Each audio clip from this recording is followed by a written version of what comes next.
Working with AKA the artist versus the producer.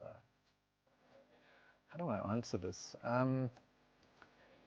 I'd say the interesting thing about Kiernan is that he always, I think, had such a clear vision of what he wanted to do that he needed to wear both hats at the same time.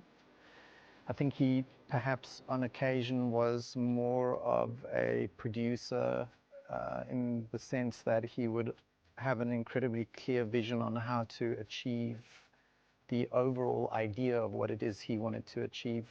So I think that maybe was one of the big things that I always appreciated about him. He had like this incredible sense of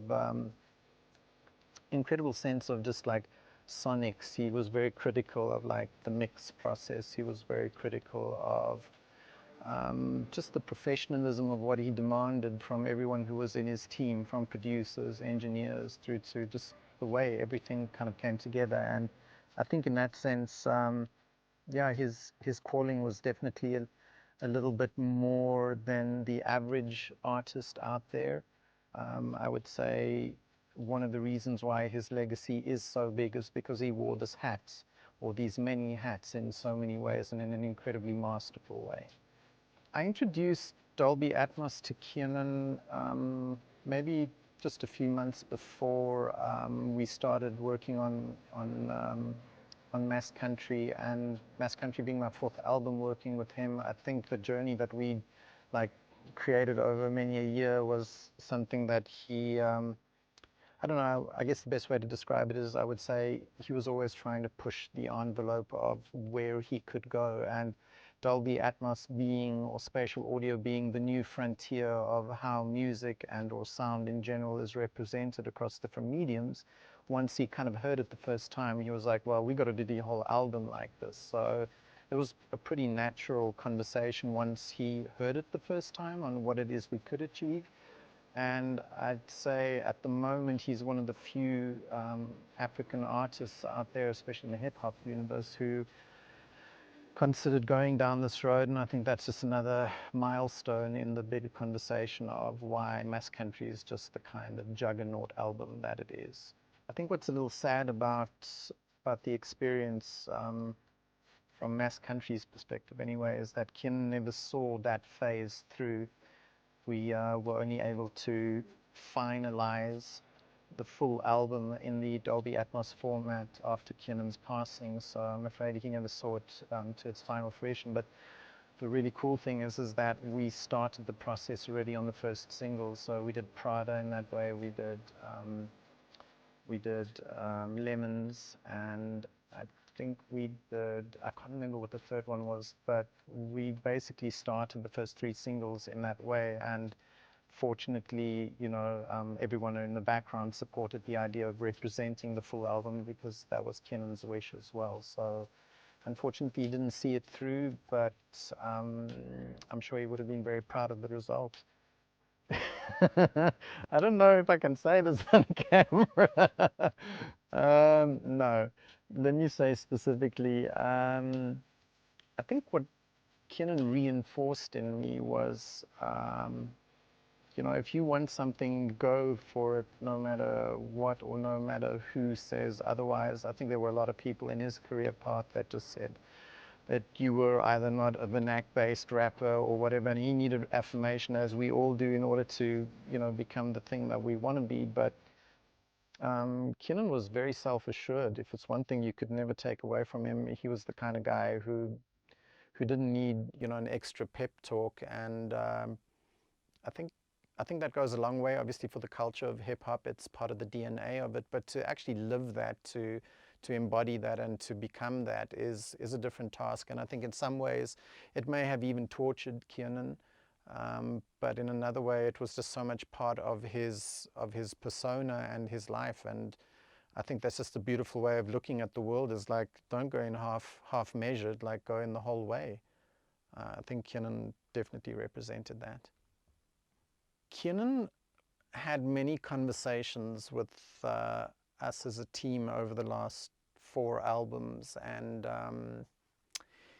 I'd say the fact that we won the sound engineering SAMA for Mass Country is bittersweet in many ways, because it's something that he was so conscientious about. You know, like he would, in his way, brag about like, hey man, I'm like the best sounding rapper out there. On so many levels, he was very conscientious about how he sounded. So the fact that this was the first nomination and also maybe the first win in this category, it bugged him. It bugged him a lot.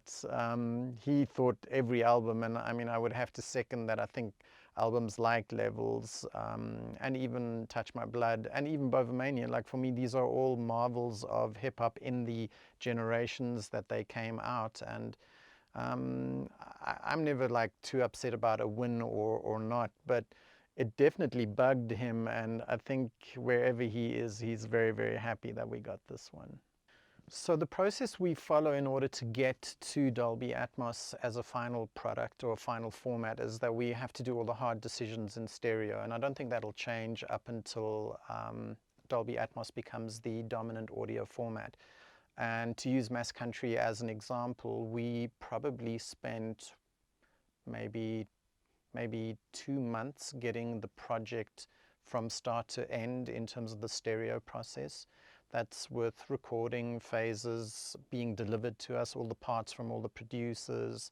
Basically, if you think about the timeline, I would say 2 months was probably where it took. I believe we started in December, early December actually, and we finished kind of like beginning of February 2023. So yeah, I mean, that was probably the longest we've ever taken for any album. And I think the importance of Mass Country's kind of like sonic identity is evident in that I think this was very much where Kiernan wanted to be for the future. I think Mass Country represented the idea of his entire journey, and I think bringing a little bit more of an African continental flavor or value to the album was very much part of his thinking, using Zadok as a lead producer.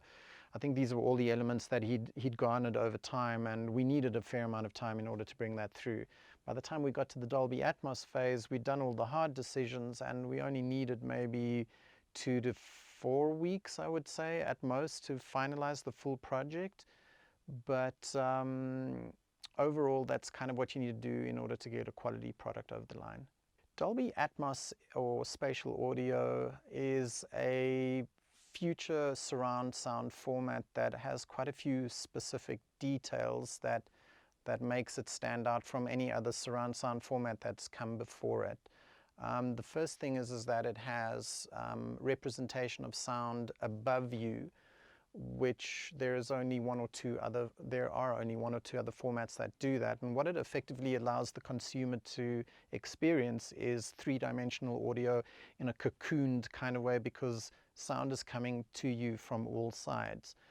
Although the dominant part of the conversation still comes like stereo from the front of the listening experience, what makes Dolby Atmos particularly interesting for the music world is that it handles down mixing or representing its multi-channel distribution in a very fluid and intelligent way, so that a consumer can listen on something like headphones. So even though it will be a virtualized version of how we work it in a studio, where we have point source speakers that represent the format, we have close to 12 speakers in the minimum prescribed format in order to create the experience.